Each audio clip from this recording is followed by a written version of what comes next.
Sa kauluhan, Presidente Ferdinand Bongbong Marcos Jr. nideklarar na og national emergency sa nasod. Straight to the point. House Justice Committee, bahala na mahigalag national emergency. Dugay man sila mahigala naka-relate ani. Mo na mga OFW pagpanguli mga sukitig paminaw, wa kaayo managad ni Marcos. Mo ni tan-aw noon mga kagalaan ni BBM og sa iyang mga circle ngano kaha nga mao ni ang tinagdan sa mga tao niya. Ngano man nga si BBM mura lang mahigalag natural lang gyud, mura lang gyud ordinary nga tao mga kagalaan gilabay-labayan lang sa mga OFWs. Straight to the Ngano point. kaha ang mga tao magud mga kagalaan mo relate magud sa unsay mga panghitabo karon. Dili ninyo ma-underestimate ang understanding sa mga tao na kasabot ang mga tao sa hitabo. Labi na karon may galang nabahal ng gasolina, igo mga higala, tanan ordinaryong tao nakasabot. Unya ni kasabot na sa ordinaryong tao, makabati ka sa Malacañang maingon, wala pang krisis, ha? Okay pa naman, na normal pa man.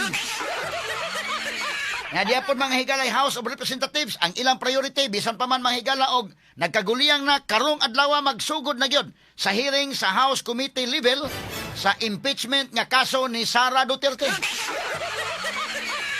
Bahala mo din nagkinaunsa na mo basta si Sara gi ilang gusto. Kaunsa naman priorities gobyerno ining kalakiha mga higala? Samtang sa pikas bahin sa gawa sa nasod, US President Donald Trump nibutyag nga nakighinabi na kinitali sa usa ka respected figure sa Iran.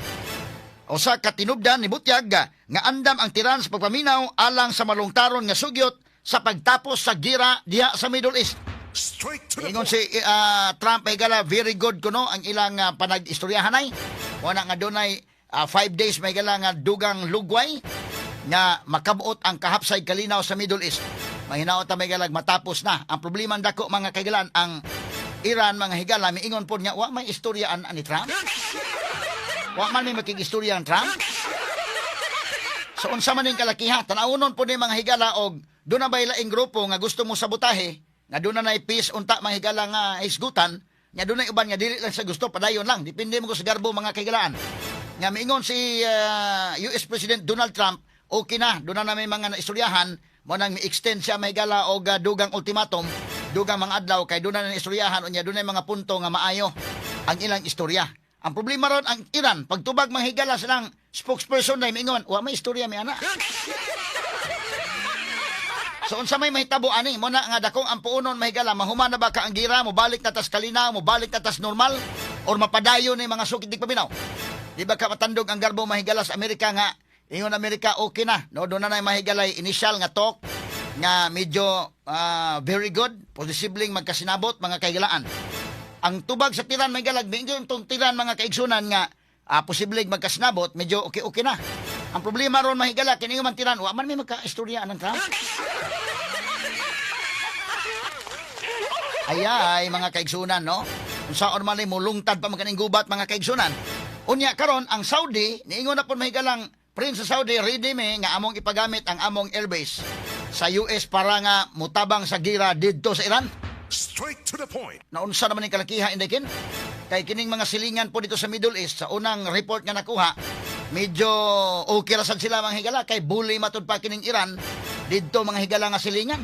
Straight to the Medyo point. opportunity ni nga nitira si Trump para nila mga higala para dunay kausaban diya sa Middle East. Tibuok kalibutan apektado ini.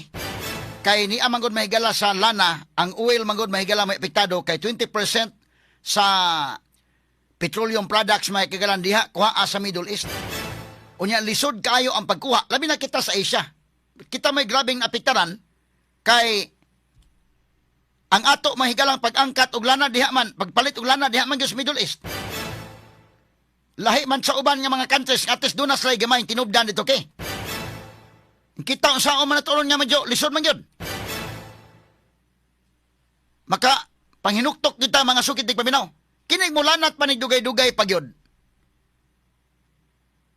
Dakong problema. Asa man tong sa barili, names and practice man to sa barili nga kabayo naman ang to ilang ipanggamit.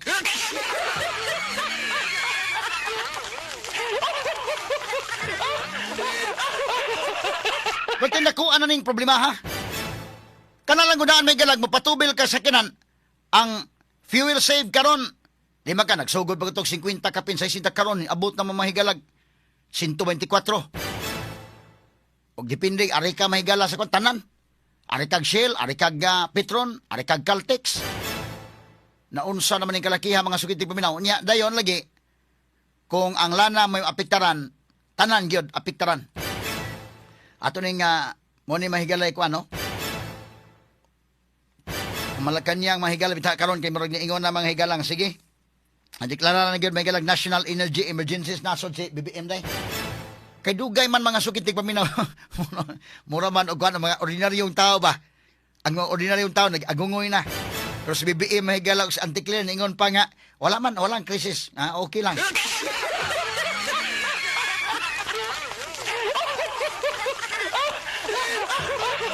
Kaita, ora wa makatugkad mahigilang ilang tiil sa ground mga sukid di paminaw.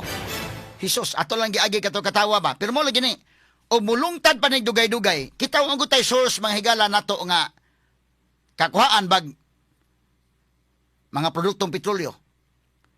Bita ning US mga kagalaan, kay kining US day wa man ni magsalig ang Middle East. Wa man na magsalig ang Middle East. So kita diri nga mga nagsalig sa Middle East, medyo dakong problema gyud. Oh. Daw di na to ma-imagine. Kay kini ang epekto ini hasta ang mga productions mahigala sa mga pabrika ni kay siyempre crudo man. Talawa ang mga barko lang udaan karon.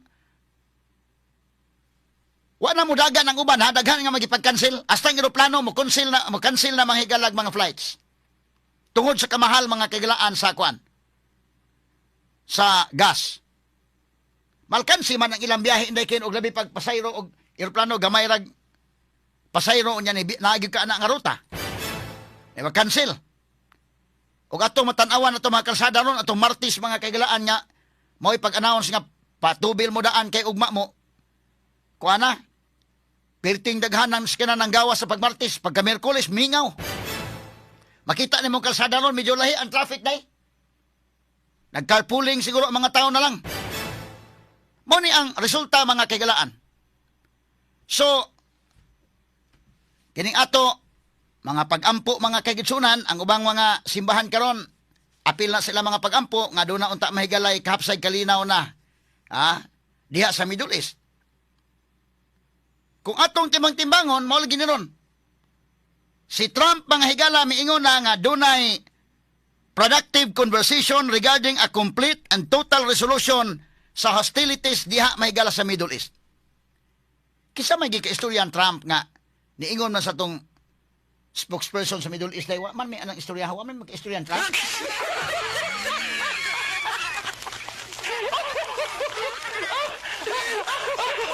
Ingon si Trump mahigala respected leader. Gipangutana sa kinsa may respected leader. Kay kini mahigalang anak ni Ayatollah Ali Khamenei, wa pa man ni mahigala, wa man ni pakita kani hantod karon. Naingon siya nga respected leader. Kinsa man nga respected leader? No? O unsa man ni, ang ato lang ani ba kung kay kung dunay mga garbo mga higala aning mahitabo. Medyo duha ni kabok ang mga kuan ni, either ma-end ang gira mga kaigsunan. Kining si Trump, di ba kani graceful exit sa nang iya indaykin? Nga okay na, nga mong kwan. O musakay ang Iran nga, o okay po, nga mong panag-istorya, murag ingon tag dunay kahayag. Karon may counter man Iran, wa man may ang istorya ha? Mura man mahigalang ang Iran og lahi man ang ilang kwansad. Although dunay miingon nga dunay respected leader, basig ang ilang pag-analisar mga higala sa US nga malagmit tungod kay way klarong signal ron sa Iran, wa may internet dito. Malagmit wa dunay wala kaayo, dunay communication gap indikin sa ilang mga leaders dito. Kining 5 days mga kaigalaan, medyo okay na ni. Ang problema ini, either mo hunong ang gira or mo escalate ang gubat mga higala diha sa Middle East. Either magkasinabot o di magkasinabot, duha ra gidagan ini karon. Sa report mga kaigsunan sa New York Times, giingon diri mga kaigsunan, Saudi Arabia's de facto leader Crown Prince Mohammed bin Salman has been pushing President Donald Trump to continue the war against Iran, arguing that the US-Israeli military campaign presents a historic opportunity to make the Middle East to remake the Middle East, mga sukid tigpaminaw. So, unsa naman yung kalakiha ron? Og kaundangon si Trump day, mupus man sad karon, ingon magani mahigala ang Saudi nga ang ilang airbase, ilang ipagamit sa US indikin. So, malibog si Trump aning kalakiha bakag muundang na ta o mapadayon ta. Kay ang mga country sa Middle East, nga mga alay sa Amerika, doon na ganit na yung mga US bases ina. Nasuko mag-apil kay inigtira mahigala sa Iran, kining Iran ang ilang gitira ang mga air bases. Nga na diha, napampoy mga igo nga uban. Di tagbaw pag panagang ang mga silingan nga mga countries. Sa pikas bahin, sa dugang report nga kining Iran, medyo matod pa sa report in the New York Times, nga usa kini ka historic opportunity ang gihimo karon sa Amerika sa pag-remake nining Middle East, mga sukid tigpaminaw. Kay matod pa nila kining Iran lagi medyo kuyaw-kuyaw sad nga mambuli sa iyang mga silingan nga mga nasod. Straight to the point. So kung withdraw si Trump ani, matod pa ining report sa New York Times, basin og ang gikabalak-an nila indikin, matod pa sab sa mga pag-analisar dito sa US, nga familiar sa Saudi government, mga kaigsunan, probably preferred to avoid war, pero ang ilang concern, nga if Trump pulls back now, Saudi Arabia and the rest of the Middle East will be left to confront an emboldened and furious Iran on their own. Muna ilang kabalak-an day. Basi gani-gani kang Trump, strategy lang sa iya day. Pag-ingon niya, o kamo mga countries na nga sakop sa NATO, North Atlantic Treaty Organization, diyan mo makita, isig depensa ang mga nasod, isig analyze po mga nasod mo apil bata, di ta mo apil. Di ta mag-apil-apil. Muna nga, kanang gubat sa Russia o sa Ukraine, ilang giingon ang NATO mo, kay si Vladimir Zelensky mahigala, nagdikit-dikit sa nito, kutubas dikit-dikit sa nito. Di man mo apil sa nito, kaya may man yan, di man na member na mo yun ang Ukraine. Ngano, nabalaka po sila, maapil sila mahigala sa kasuko sa Russia. Kaya karon, ang US mahigala usa sa mga founding members anang nito. Pero wala man gyapon mo tabang ang nito day. Straight to the point. Nagbantay po nito na nagana po sila nga pida maapil ta ining giraha. Kuyawan sad sila mahigala kay mura og ang style sa Iran mahigala terroristic style man sa ila mga sukit tigpaminaw. Sila go sponsor anang Hezbollah, Houthis o kanang Hamas diri sa Gaza. Mga terrorist groups, ila na mahigalang ISIS, Islamic State of Iran and Syria. O maunay ilang style di kuyaw sad mga higala og terorista nga pamaagi ang ilang pagbaos. Sama ining Strait of Hormuz. Kana mga kaigalan, wali malagmit nga wa ni makalculate ni Trump nga ang ilang siladaan ang Strait of Hormuz nga nakahatag og kahasol sa pagkuha mahigalag lana, pagkuha og mga produktong petrolyo. Kay civilian vessels man guna umani appeals gira gud.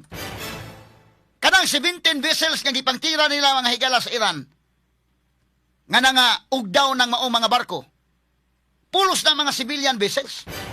Malagmit, wala magdahong mga kaigsunan, si Trump wa ni maapil sa iyang calculation indikin, nga mo ni buhaton sa Iran nga nagwala siya ba? Girahon mi ninyo, bahala na, apilo na mo ni mga civilians. Pero kana nga kinaiya, may galawalan na mo follow sa law on war. Una-una siguro, wa na tayo lolo in eh. Pagtira sa mga civilian nga mga vessels, ang basulon si Trump. Tarawa, imo mong isugdan Trump. Di mo na gihimo sa Iran ron. So, dili na mga higala nga, ang Iran hinuon mo igibasol kay nitira mahigala mga civilian vessels. Medyo doonay kakulian gamay, no? Ang uban mahigala nga lain-lain og perspective ato na sang respetaran mga sukid tigpaminaw. Pero muna, ang Middle East karon nabalaka sila. Duda ko kini kan Trump, apil po niyo, tagasabot niyo kung sa'y utok ni Trump sad, di pa nimo mabasa yun sakto. Kay malagmit, pag ingon ni Trump, kamo diha, tabang mo din ha, kamong mga European countries, pag sud ana inyong mga vessels, kamo escort kay inyo man ang mga vessels. Civilian vessels inyo man na. Dili man kami maoy manguha diag oil, kamo may manguha, kamo responsable sa pag-escort ana. Di man sad sila mga sukitig paminaw. O kining kang Trump posible sagol ni pangluod-luod inday kin wa mamutabang. Di sige mo withdraw nako ning giraha. Mabalak ka po na mga countries kay kining mga countries so nagilom-hilom man na sad ni. Labi na kining naa sa Middle East nga gibuli po sa Iran. Una-una pag-attack ni Trump, alipay ni sila. Sa hilom-hilom lang mga sukid paminaw. Karon nga mura og si Trump ingon nga naanay medyo productive nga negosasyon, mura nagpadung end ang war, kuyawan mga higala pod ang ubang mga countries nga kung wala na ang US, nya mubuli ang Iran ug way mutabang nila day, di sila na mag sila na lang dito. Muna nga ang report mahigala sa New York Times, nabalaka sila nga kung si Trump mahigala mo sibog na ani, Saudi Arabia and the rest of the Middle East will be left to confront an emboldened and furious Iran on their own. Kini wata mahibaw pa ini mga strategy nila ini mga sukid paminaw tan-awon pa ni. Pero kadi dako ang problema kini mga sukid paminaw eh. Di pa nato makon bantayanan pa ni crucial pa ni kining giingon nga 5 days ni Trump. Crucial pa ni kaayo mga kaigsunan. Ang ato pa hinaot niya mahuman na gyud. Di man sad basta-basta na sa mo escort diha kanang ubang mga nasod ha. Nagod makita ko sa satellite ang mga barko manghigala nga mga tanker nga manguhag krudo di na gyud sa musud dito. Di man lalay manghigala pag sud sa Persian Gulf. Musud ka sa Persian Gulf, muagi ka anang Strait of Hormuz. Kanang Strait of Hormuz 30 kilometers lang ang width ana mga sukid paminaw pero og imong tan-awon igo ra magsugat ang barko kanang magamit ana. Mura na mga higala ang kuan mo na nga gamay ra na so mura sa ambuson ka di ba? Prone siya nga malkansi ka gyud maambus ka na dapita. Og military may musod diha mga kaigalaan, dunay mga naval mines nga gipamutang ana. So delikado kayo, musukol guning Iran gyud bahala na og kini ni ang guerrilla style nga pagila. In terms of damage, wa na pildi ng Iran nining giraha, dako mag-damage sila. Pero in terms mahigala sa di sa mo surrender, nabahalag mga kinaon sa di mi mo surrender. O di mo surrender ang Iran mahigala kay mingon Trump surrender unconditionally. O di mo surrender ang Iran kisabay mapildi ani. Apil ka pildi tantanan ani kalakiha. Ngano man ang atong bulsa, ang atong gasolina, ang ato mahigalang dili man tiyan na nato kita may atong tiyan may naigo ani. Straight to the Bisag point. layo ra ta dito mga sugid paminaw. Sumo ni ang sitwasyon in taon nato ron. Batayan na ni kining 5 days nga giingon ni Trump unsay mahitabo either maundang na ang gira or mo escalate pa gyud hinuon mga kaigsunan. Labi na nga kining mga countries sa Middle East tan-aw la day buli man ang Iran sa nila. Nya ang US mo naa dihang Israel, di medyo sekreto rin ilang kalipay. Pero mo withdraw sila. Malagmit kining kan Trump mahigalag. Tinuod ni iyang kalaki or bluff na sa mga kaigalan nga mo withdraw may aron nga kuana di mabalaka po sa kita lang mabilin ani kung withdraw Trump. So, dako ni mga higalan kon mo na, tan-awon nimo sa US karon ang support nining move ni Trump mahigalan na bahin. Doon na mahigalan Republicans, support sila ni Trump, ang Democrats dili sila mo support ni Trump. Nining yang gibuhat mga sukid paminaw. But kining US magod bisag kinsay presidente, sa una pa ilan na gyud giingon day nga kining Iran di gid kinahanglan gyud nga dili maka mugna og nuclear weapons. Straight to the Si point. Trump ra karon mo inaka-implement ini mga sukid di paminaw. Kay kining US magod labihan ka sensitive ni sila kung dunay country nga mohimo mahigala og nuclear weapons. Sila mo'y sensitive kayo.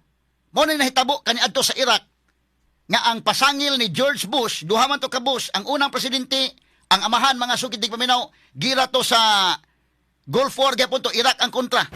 1989 to 1993. Ang ikaduha mahigala si George W. Bush, Iraq gyapon, o Saddam Hussein gyapon day. Yan ang 2003 mahigala, ang pasangil ato kay dunay weapons of mass destruction ng Iraq. Paghiman-himan pa, wa di ay. Ha? Nya kini karong Iran, lahi man ilang sitwasyon. Gigira man ng Iraq mahigala nga ang ilang intel dili. Di ay klaro. Kining sa Iran mahigala, klaro man nga ang uranium enrichment mahigala naa sa 60%. Weapon grade yun. So muna nga sensitive ang US ani. Pero kung makakreate man guni og dakong problema sa tibok kalibutan diha nang yung askang lisura. Ang ubang mga countries Daan naman to day ang Britain, ang UK, ang Japan ug uban mga countries ingon sige mutabang mi anang Strait of Hormuz. Pero kita Pilipinas sa mga capacity mo nang lang kita mag-apil-apil ani kay.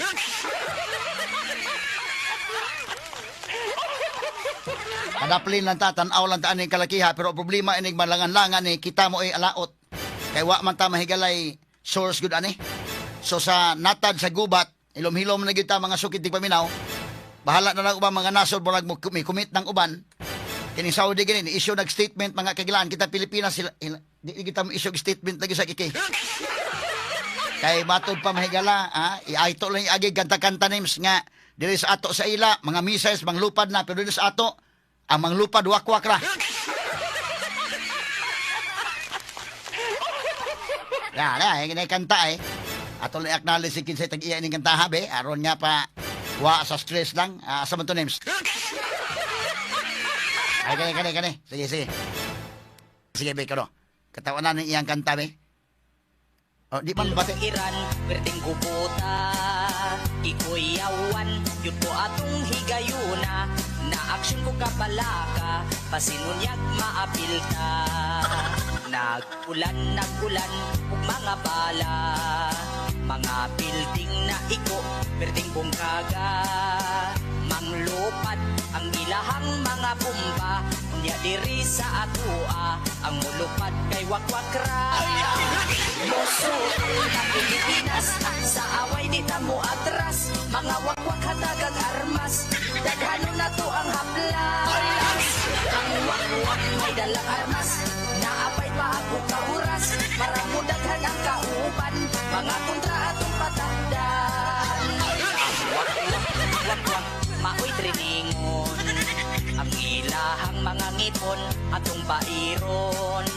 Mag-andam kita og daghan nga haplas, kay kung ang kontra mo dasdas, maglupad rata sa taas.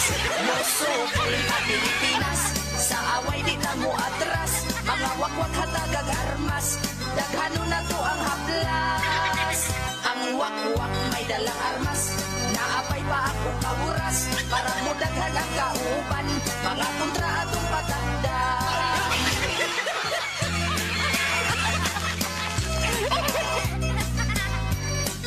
Ato lang ng iyagi ka to katawa mahigala.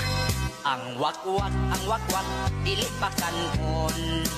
Panahon nga sila may operasyon, para kung pirmi sila nga gutomon, mga kontra ilang bukuron, kay wala pa sila'y kaon. Musukol na Pilipinas, sa away di ta mo atras, mga wakwak hatagang armas, daghano na to ang haplas. Ang wakwak may dalang armas, naapay pa ako kauras, para mo daghan ang kauban, mga kontra atong patakdan. Musukol ta Pilipinas, sa away di ta mo atras, mga wakwak hatagang armas, daghano na to ang haplas. Ang wakwak may dalang armas, naapay pa ako kauras, para mo daghan ang kauban, mga kontra atong patakdan. Wakwak,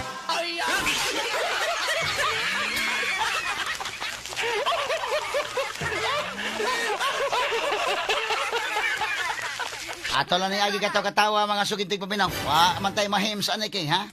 Pero og magkinaon sa gyud kuno mga higala og ilagitang apil-apilon og ilagitang pugson ang Visayas may pinaka-ligon.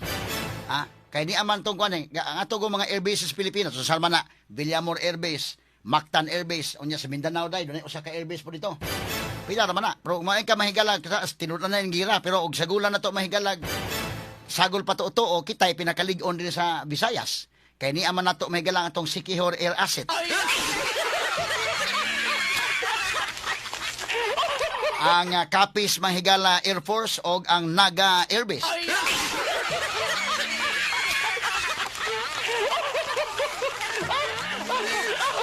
Magdungan ganing panglupad ni Mahigalang ni Amanas Visayas ning kuan, kining Capiz, kining Naga o Siquijor Assets na to, atong mga air assets.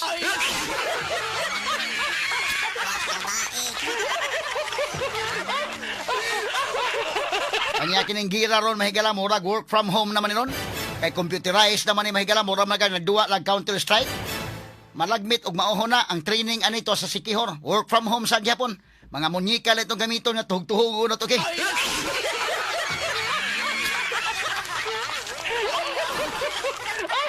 Kamuray kamao gira nga work from home kamao sabi ay. Kini mo mga barangan di sa Sikihor na sito kini work from home nga gira.